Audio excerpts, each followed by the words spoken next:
How are you this morning?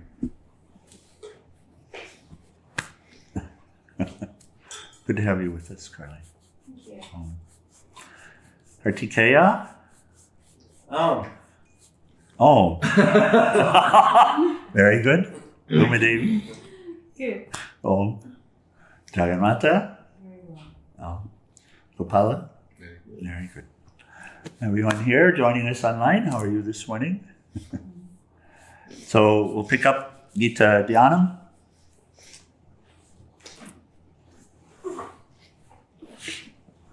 It should be the loose sheet if there's a kirtan book there. Yeah. Om. Om. O Bhagavad Gita, by which Arjuna was illumined by Lord Krishna himself, and which was composed of 18 chapters within the Mahabharata by the ancient sage Vyasa. O Divine Mother, destroyer of rebirth, who showers the nectar of oneness upon us. O Bhagavad Gita, my affectionate mother, on thee I meditate. All the Upanishads are the cows. The milker is the cowherd boy, Krishna. Arjuna is the calf. People of purified intellect are the drinkers, and the milk is the supreme nectar of the Gita. My salutations to the Lord, who is the source of supreme bliss, whose grace makes the mute eloquent and the crippled cross mountains.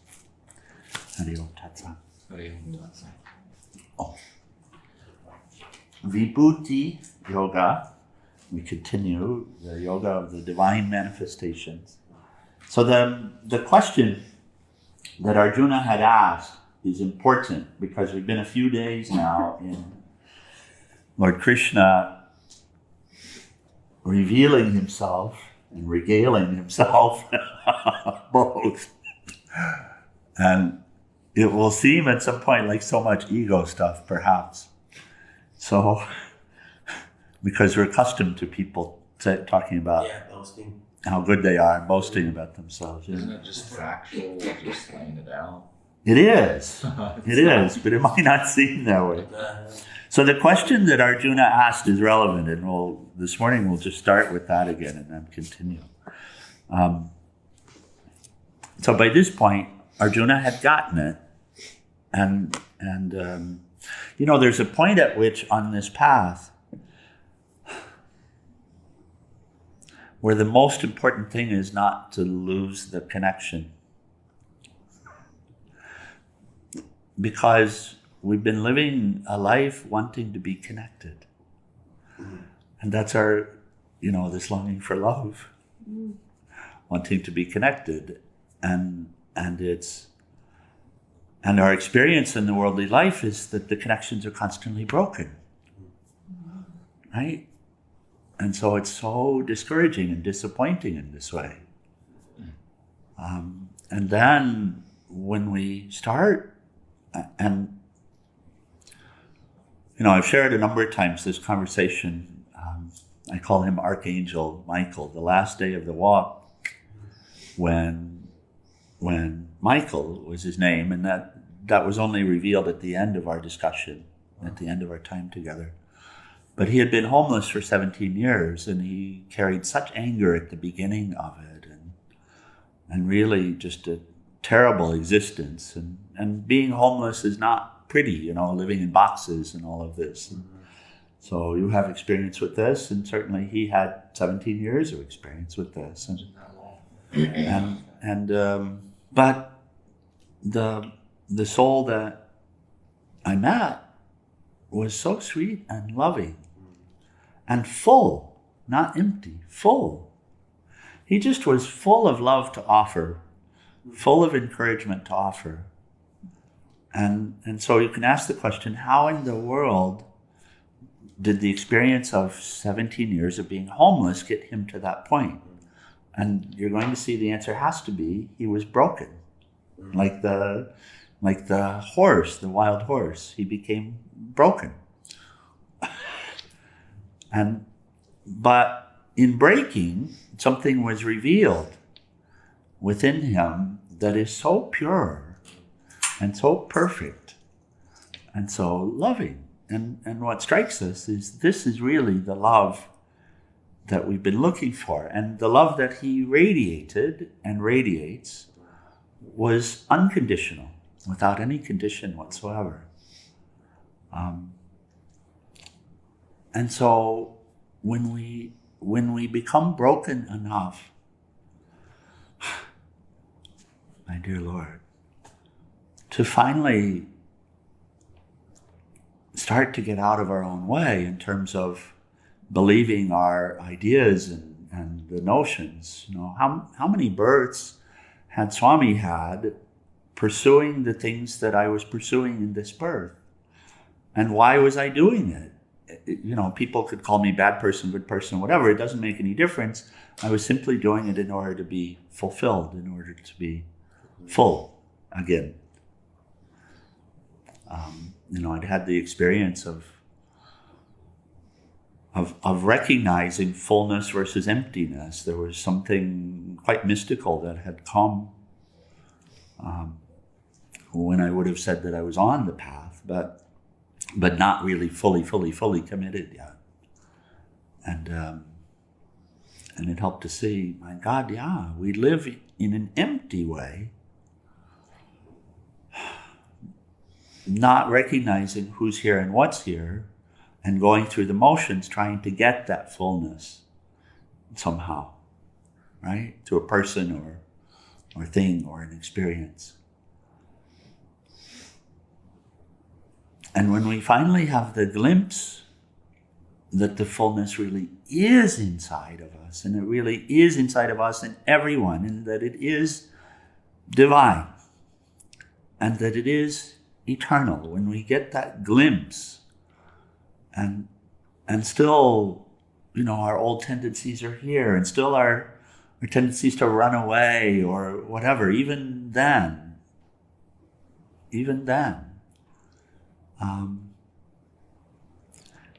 But we get to a point where it seems real enough that we recognize, I have to go for that. I have to let all this stuff I've been carrying go. And I have to go for that. And I have to stop following all of these tendencies. And, I had a long list. But we get to that point where I have to stop following them, and I have to completely dedicate myself to the light. But still, oh my God. Right? And then at some point, recognizing the light is real, and this is where Arjuna is. Recognizing that the light is real, we say to ourselves, oh my dear Lord, please let me not lose sight of you through all of this. Please let me find a way or help me to find a way, help me to know how to stay connected to you. Because everybody has dark night of the soul in spiritual path. Everybody has it. Everybody has to make a commitment and then get tested on it. And it's not because we're being punished, it's just the way it is. If we're really to let go, and we can say we're going to let go of the stuff, the baggage, the tendencies, this and that, but if we're really to do it. And what is part of the baggage? It's not intentional. Part of the baggage is the identification with this body and the notion of birth and death as being life and death. Big stuff that we carry. And if we're to transcend that notion, when we've really started to know, then what do we want? We want a lifeline. Oh no, Shivaya dear. Feel you're made of that lifeline, my dear. So in that place, Arjuna asked this question. So now I know that everything you've said to me is so. You and only you know what you are, etc.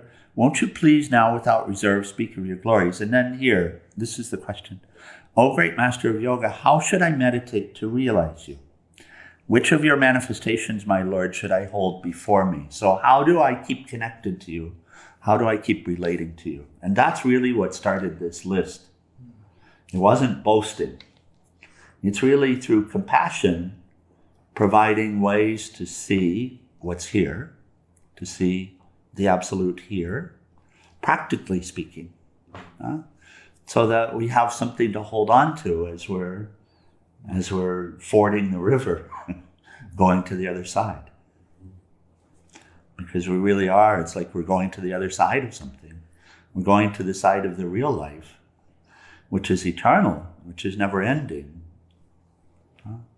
which is of the nature of that which we've been seeking all of this time.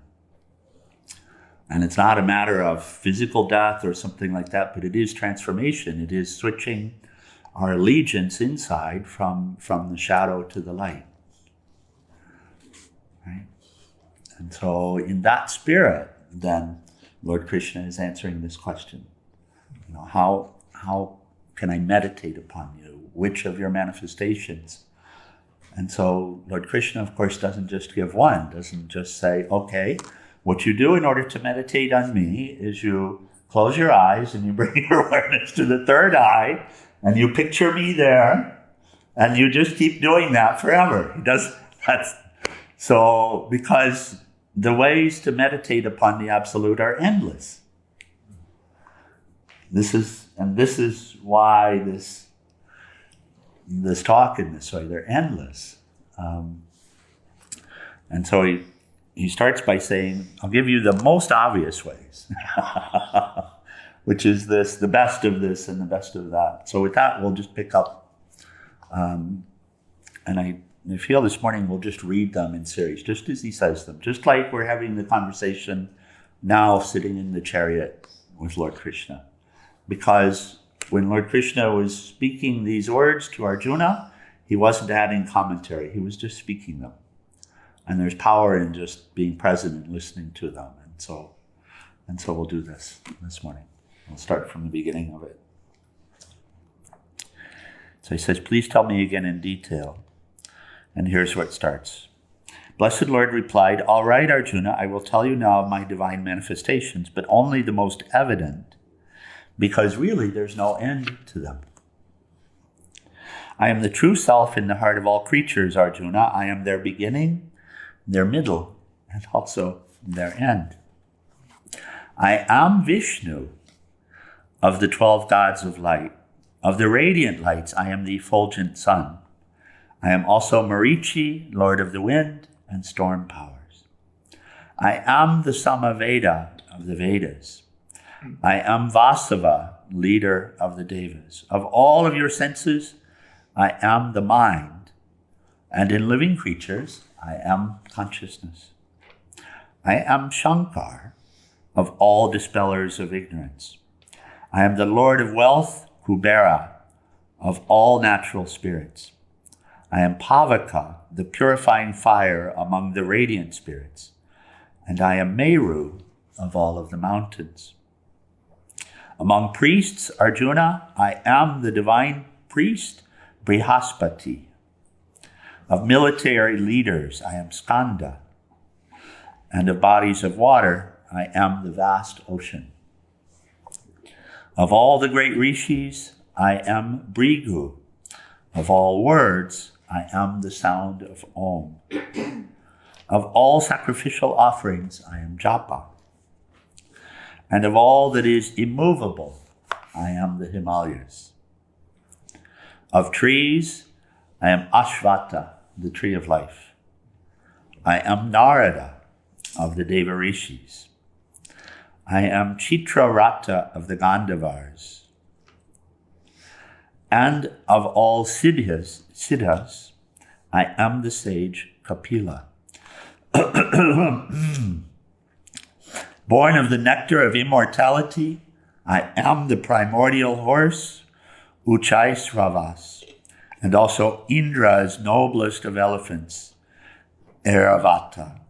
Among all people, I am their king. I am the thunderbolt, Vajra, of all weapons. I am Kamadhuk, the wish-fulfilling cow. I am also the progenitor, Kandarpa, the love creator, and the power of sex. Among serpents, I am Vasuki, king of snakes. I am the cosmic serpent, Ananta. Of water spirits, I am Varuna, the god of water. I am the noblest ancestor, Aryaman. And of all the governing powers, I am Yama, lord of death. I am Prahladan, born into the demon race. Of all that measures, I am time itself. I am the king of the animals, the noble lion. And of birds, I am Garuda, who carries Lord Vishnu. Of purification instruments, I am the wind. Of warriors, I am the supreme hero, Rama. I am the shark of the sea creatures. And of the rivers, I am Ganga. I am the beginning, middle, and ending also of everything created. Of all knowledge, I am the knowledge of Atman, the truth. And in controversy, I am reason itself. I am the first letter, A. I am the combining word, and. Actually, I am time eternal. Thus, I am the one facing all directions. I sustain everyone as I dispense the fruits of all actions.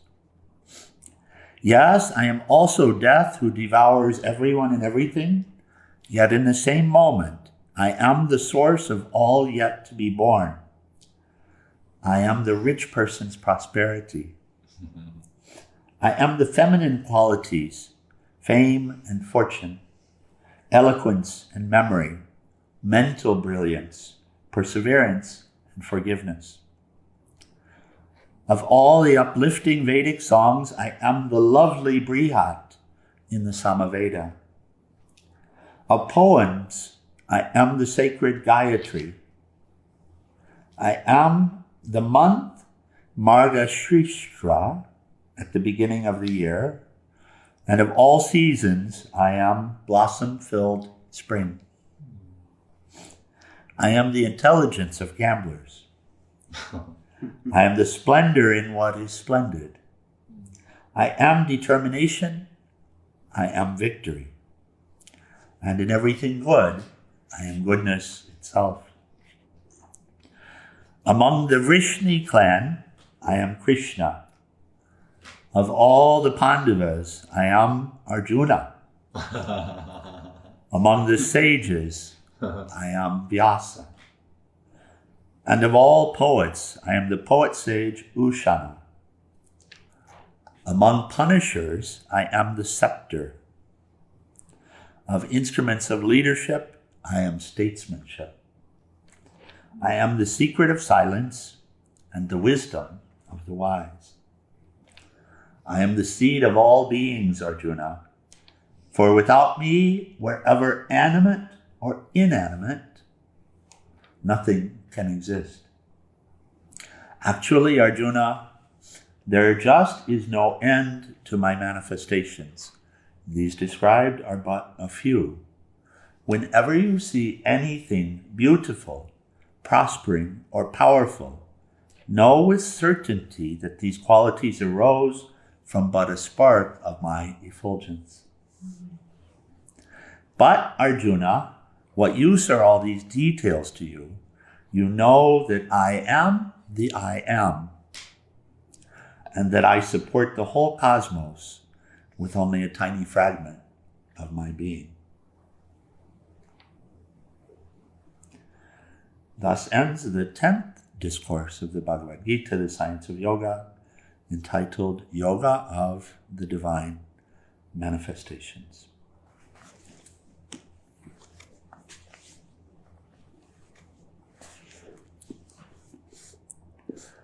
Something to meditate upon? Oh. Is that the author channeling Krishna? I don't understand where that comes from. From the Absolute. It's a channel. Yeah, it's channeled. But the author is not a normal author. The author is Vyasa, sage Vyasa. Yeah, so it seems like it's Ancient sage Vyasa. Yeah, who's mythical character. Mysterious character. But one of the great sages. Yeah. Oh. Yeah. Stepping aside.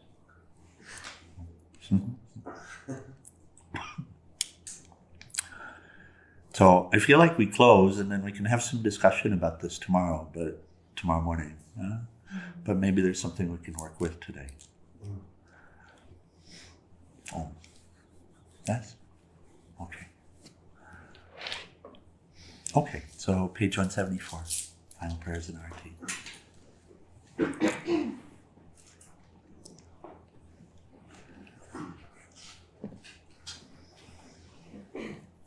Hold on tight, my children. Hold on tight.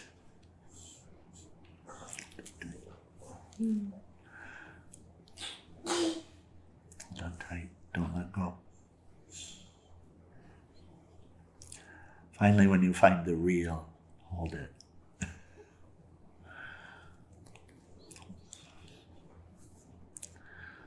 Om Trayambakam Yajamahe Sugandhim Pushtivardhanam Orvairukamiva Bandhanan Mritor Mukshiyamam Mritata Om Trayambakam Yajamahe Sugandhim Pushtivardhanam Orvairukamiva Bandhanan Mritor Mukshiyamam Mritata Om Trayambakam Yajamahe Sugandhim Pushtivardhanam Orvairukamiva Bandhanan Mritor Mukshiyamam Mritata Om Sarvesham Swastir Bhavatu Sarvesham Shantir Bhavatu Sarvesham Purnam Bhavatu Sarvesham Mangalam Bhavatu Sarve Bhavantu Sukhinaha Sarve Shantu Niramaya Sarve Bhadrani Pashyanto Makashi Dukhabhat Bhave Asato Ma Satgamaya Tamaso Ma Jyotirgamaya Mritor Ma Amritam Gamaya Om Purnamida Purnamidam Purnat Purnamudashyate Purnasya Purnamadaya Purnameva Vasisate Om Shanti Shanti Shanti. O adorable Lord of mercy and love, salutations and prostrations unto Thee. Thou art omnipresent, omnipotent, and omniscient. Thou art Satchidananda. Thou art existence, knowledge, and bliss absolute. Thou art the indweller of all beings. Grant us an understanding heart, equal vision, balanced mind, faith, devotion, and wisdom. Grant us inner spiritual strength to resist temptation and to control the mind. Free us from egoism, lust, anger, greed, hatred, and jealousy. Fill our hearts with divine virtues. Let us behold Thee in all these names and forms. Let us serve Thee in all these names and forms. Let us ever remember Thee. Let us ever sing Thy glories. Let Thy name be ever on our lips. Let us abide in Thee forever and ever. On below Sakura Shivananda Maharaj Ki, and for all of the saints and sages of all the traditions. Okay, let's stand for arati.